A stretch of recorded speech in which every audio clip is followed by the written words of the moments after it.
সালের একদম লাস্ট মোমেন্টে এসে বক্স অফিসে একটা মুভি মারাত্মক লেভেলের কিন্তু একটা ঝড় তুলে দিল। সো হ্যাঁ, আমি এখন কথা বলতে চলেছি ধুরন্ধর মুভিটা নিয়ে। সো হেই, আমি Aritra and welcome to the first long video of Sky Cineverse Bangla. So দেখো, মেনলি ধুরন্ধর হচ্ছে এমন একটা সিনেমা যেটা কিন্তু শুরু থেকে বুঝিয়ে দিয়েছে যে এটা কিন্তু চুপচাপ বসে দেখার সিনেমা নয়। প্রথম সিন থেকে একটা র এনার্জি আর টান টান ইন্টেন্স ভাইব তৈরি করেছে, যা এই পুরো ছবিটাকে কিন্তু একসাথে জুড়ে রেখেছে। গল্পের সেন্ট্রালে রয়েছে এমন একটা চরিত্র যাকে বাইরে থেকে দেখলে প্রথম প্রথম তো সাধারণ মনে হয়েছিল, বাট ভিতরে ভিতরে সে কিন্তু মাস্টার মাইন্ডের গেম খেলে। সো ফার্স্ট অফ অল না, স্টোরিটাকে দেখে আমাদের মনে হয়েছিল যে এটা সেরকমই এক ধাঁচের একটা গল্প হতে চলেছে, যেখানে ইন্ডিয়া পাকিস্তানের নিজস্ব ঝামেলা, টেরোরিস্ট অ্যাটাকস সেগুলোকে রিপ্রেজেন্ট করছে। বাট ধীরে ধীরে কিন্তু গল্পটা নিজের লেয়ারটা ছাড়ায়, আর প্রত্যেকটা মোড় মানে যখন এক একটা করে চ্যাপ্টার আসতে থাকে, চ্যাপ্টার 1 থেকে শুরু করে চ্যাপ্টার 7 অব্দি, মানে ফাইনাল চ্যাপ্টার আসার আগে এতগুলো টুইস্ট আসে, যেগুলো দেখে কিন্তু দর্শকরা এতটাই মানে অ্যাট্রাক্ট হয়ে পড়ে ওই মুভির প্রতি, যে কি করে একটা মুভি 3 ঘন্টা 20 মিনিটের বেশি মানুষ হলে বসে দেখতে পারে, তাও ধৈর্য সহ। অভিনয় নিয়ে আলাদা করে বলতে হয়, বিকজ রণবীর সিং এর আগেও আমাদেরকে অনেক জায়গাতে অসাধারণ কিছু অভিনয়ের পরিচয় দিয়েছে, বাট এই মুভিটায় স্পেশালি সে যেই অ্যাক্টিংটাকে দেখিয়েছে, মানে বাধ্য হয়ে সে নিজের দেশের উপর হওয়া খারাপ জিনিসগুলো দেখছে যখন টিভিতে।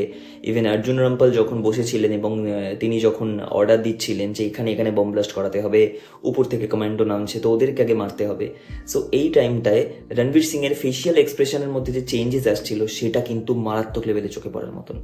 অ্যান্ড সেকেন্ডলি যেটা মানতে হবে, অক্ষয় খান্নার এই মুভিতে অ্যাক্টিং কিন্তু মারাত্মক গিয়েছে। রেহমান ডাকাতের যে অ্যাক্টিংটা সে করেছে, বাট এটা না যে অক্ষয় খান্নার এটা বেস্ট অ্যাক্টিং। এর আগে প্রচুর মুভিতে মারাত্মক সুন্দর সুন্দর অভিনয় সে করে এসছে, বাট সেখানে দেখতে গেলে এটা হয়তো একটা আলাদা করে নতুন করে একটা জায়গা করেছে as a negative character, of course. কারণ এর আগে কমেডি ক্যারেক্টার হিসেবে কিন্তু আমরা অক্ষয় খান্নাকে খুব ভালোভাবে দেখে এসেছি, মানে আমাদের চাইল্ডহুডের কিন্তু ভালো ভালো বেশ কিছু রোলস রয়েছে যেগুলো অক্ষয় খান্না করেছিল।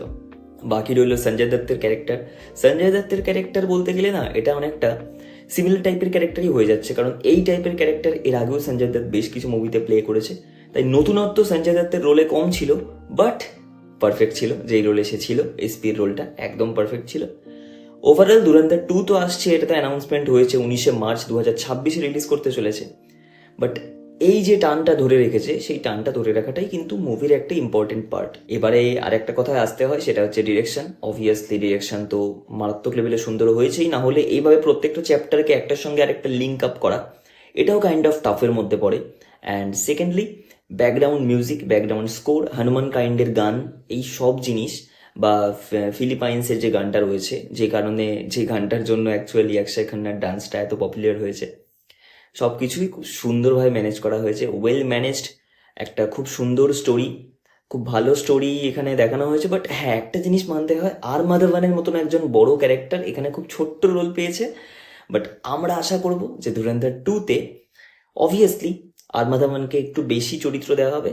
আর এই যে জটটা লাস্টে পাকানো হলো, যেখানে দুটো রোলে দেখানো গেল রণবীর সিংকে, যেখানে একটা ক্লিন শেভড আর একটা উইথ বিয়ার্ড, যেটা কিনা দেখাচ্ছে যে সে করাচিতে রাজ করছে, মানে সবার পরে এখন করাচির রাজা কিন্তু হামজা হয়ে গেছে।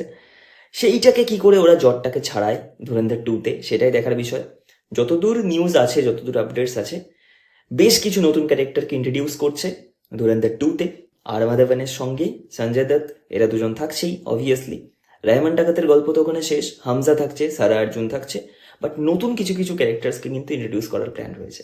সো দেখা যাক, hope for the best. Wait করতে হবে 19th মার্চ অবধি। বাকি তোমাদের আমার বাংলা লং ভিডিও কেমন লাগলো অবশ্যই জানিও। আর ইন ফিউচার আমি চেষ্টা করব যত মুভিজ আসছে, বাংলা হোক হিন্দি হোক, সব কিছুর একটা করে রিভিউ বা একটা সামারি তোমাদের সামনে তুলে ধরার। Thank you. সাবস্ক্রাইবের কথা আলাদা করে বলবো না, কারণ সবাই বলে, ইচ্ছা হলে করো, আদারওয়াইজ থ্যাংক ইউ ভিডিওটা দেখার জন্য।